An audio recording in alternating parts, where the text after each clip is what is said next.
Students 10th pass out आज एक चौराहे पे खड़े हैं। कहाँ जाए, डमी लें, स्कूल में रहें या वो तमाम विश्व की कोचिंग इंस्टीट्यूट्स जो मोटी मोटी फीस लेकर के हमें सक्सेस दिलाने की गारंटी देती हैं, और जब बच्चा फेल हो जाए तो सारा इल्ज़ाम बच्चे पर। आज हमने अपने जीवन के 16,328 घंटे स्कूल में इतने सारे चेहरों के साथ बिताए हैं, फिर भी आज हम अपने भविष्य और पहचान के लिए चिंतित हैं। हमारा उद्देश्य है जो बच्चों के लिए सिस्टम बनाया गया है, स्कूल जाएं, पढ़ें और घर आकर उसका रिवीजन करें रोज का रोज। पैसा, एक्सपेंसिव इंस्टीट्यूट्स, कोटा आदि हमारा भविष्य कैसे बनाएंगे जब तक हम ना चाहें। स्कूल में हम और भी बहुत कुछ सीखते हैं। रेगुलर स्कूल जाना जरूरी है।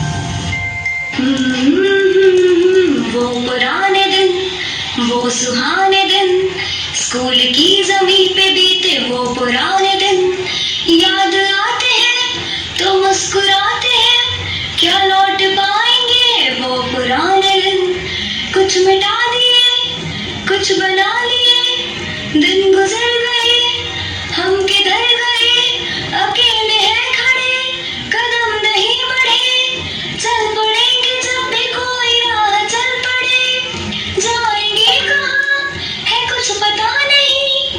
वो पुराने दिन, दिन सुहाने दिन, वो पुराने दिन, वो सुहाने दिन, स्कूल की जमीन पे बीते वो पुराने दिन। ए भैया, अपना पैसा हमें देना, बाद में तुम सब वसूल लेना, ठीक है? फीस थोड़ा मोटी तो है, लेकिन जॉब की पूरी सिक्योरिटी है। मैं 11th क्लास में डमी ले रहा हूँ, कोटा जाऊंगा। मेरे पिताजी ने जमीन बेच दी मुझे महंगे इंस्टीट्यूट में पढ़ाने के लिए। मेरे पिताजी ने लोन लिया है मुझे पढ़ाने के लिए।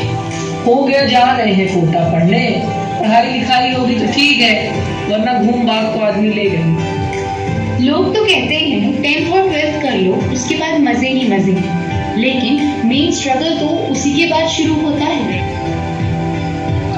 सुनो, अगर सीखने का जज्बा है ना, तो ये नहीं कि तुम बहुत सारे पैसे खर्च करोगे तो बहुत सारा ज्ञान अर्जित करोगे।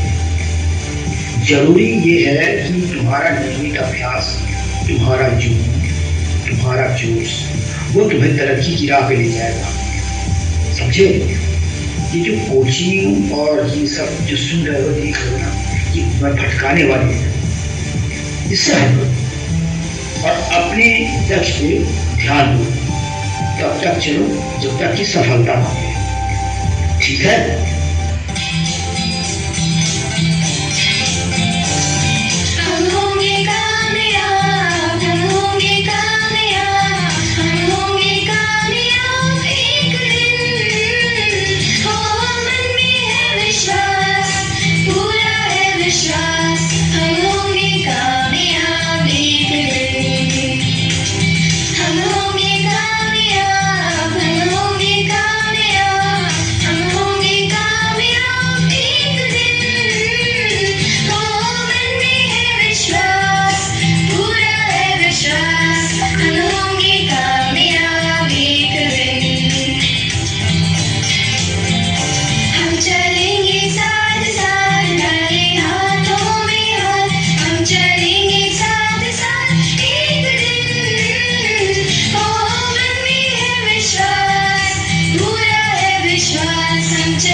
बचपन समेत चला, ये दिन नहीं लौटेंगे दोबारा।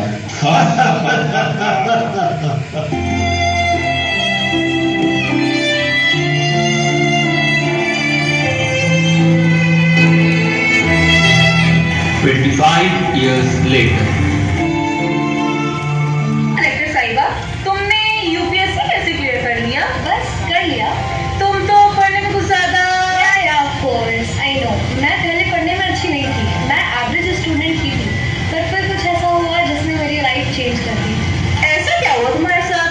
10th क्लास में जब पापा रिपोर्ट कार्ड देखने आए, उसमें कुछ मार्क्स अच्छे नहीं थे, उनकी आंखों में नमी थी उन्होंने तो कुछ नहीं कहा पर बहुत कुछ कह गए।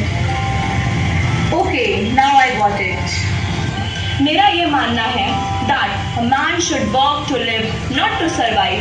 इतने हुनरमंद बन जाओ कि तुम्हें किसी का मोहताज ना बनना पड़े। तुम बताओ, तुम सिंगर कैसे बन गई? अरे यार, तुम्हें तो पता है ना, अल्फा बीटा गामा मुझे आता नहीं था, सारे गामा का बहुत आता था। बहुत लड़ना पड़ा मुझे, कोटा भेज रहे थे, पर आज देखो मैं एक अलग मुकाम पर हूँ। अरे वो श्याम कुमार जो टॉपर था वो कहाँ गया? वो तो रिया का दोस्त था ना। हाँ रिया। अरे तुम सब तो जानते ही हो, वो हमारे स्कूल का टॉपर था टॉपर। बट उसकी किस्मत, किसी ने उसके पेरेंट्स को सजेस्ट कर दिया उसे कोटा जाना चाहिए था, लेकिन कोटा में कुछ ऐसा हुआ कि वो वापस कभी लौट नहीं पाया। अरे तुमने तो बहुत सारी कोचिंग ज्वाइन की थी ना? हाँ, मैंने ऑफलाइन भी किया था और ऑनलाइन भी किया था। ऑनलाइन में क्या किया था? तुम्हें पता, उसमें वीडियोस लेक्चर तो थे पर कुछ समझ नहीं आता था। मतलब वो जो भी बताते थे वो कुछ समझ नहीं आता था। हाँ, उसमें एक प्रॉफिट ये था कि मुझे टैबलेट मिला था, बट यू नो व्हाट, उसमें स्टोरेज बहुत ही कम थी। अगर मैं कुछ और चाहूँ ऐड करने के लिए तो वो बिल्कुल नहीं कर सकती थी। पैसा बर्बाद, बिल्कुल। भाई सब अपने बारे में बताओ ना। तुम्हारे पेरेंट्स तो तुम्हें IITian बनाना चाहते थे ना, तुम डॉक्टर कैसे बन गई? मैंने हर संभव प्रयास किया पर रिजल्ट मिलता ही नहीं था। घर वाले भी मुझसे हार गए थे, तो उन्होंने मुझे फ्री कर दिया था कि तुझे जो करना है तू वो कर ले। तब मैंने मेडिकल एग्जाम क्लियर किया और मैं डॉक्टर बन गई। तुम तो कला की हर विधा में पारंगत हो, कैसे? मैं बायो में बहुत अच्छी थी। कुछ समय बाद मुझे ऐसा लगा कि मैं सभी विषय में सफल हो सकती हूँ। एक कलाकार को सब आना चाहिए, मेरा ऐसा मानना है। मेरी एक आदत थी, मैं जिस भी काम को करती थी पूरी शिद्दत और उसी समय पर करती थी, इसलिए मैंने सब सीखा और इस तरह मैंने अपनी सारी स्किल डेवलप की। मेरी मैथ्स बहुत ही कमजोर थी, मुझे ये समझ नहीं आता था कि मुझे क्या समझ नहीं आता। फिर तो मैंने भी ठान लिया कि अब चाहे जो हो जाए मैं तो करके दिखाऊंगा।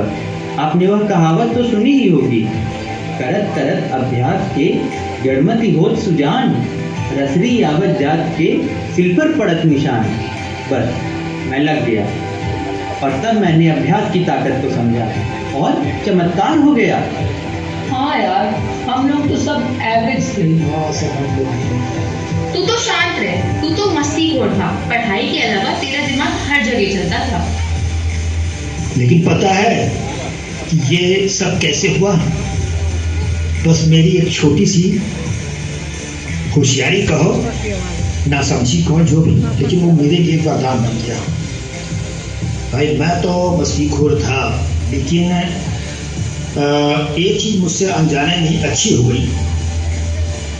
मैं टीचर को परेशान करने के उद्देश्य से क्या करता था कि मैं घर से पढ़ के जाता था। मुझे पता रहता था कि कल ये पढ़ाया जाएगा, और फिर वहाँ जाके बड़े ध्यान से टीचर की बात सुनता था कि उनकी कोई गलतियाँ पकड़ दूँ। फिर उसके बाद आकर दोबारा फिर चेक करता था घर में कि उन्होंने पढ़ाया है तो ठीक पढ़ाया है कि नहीं।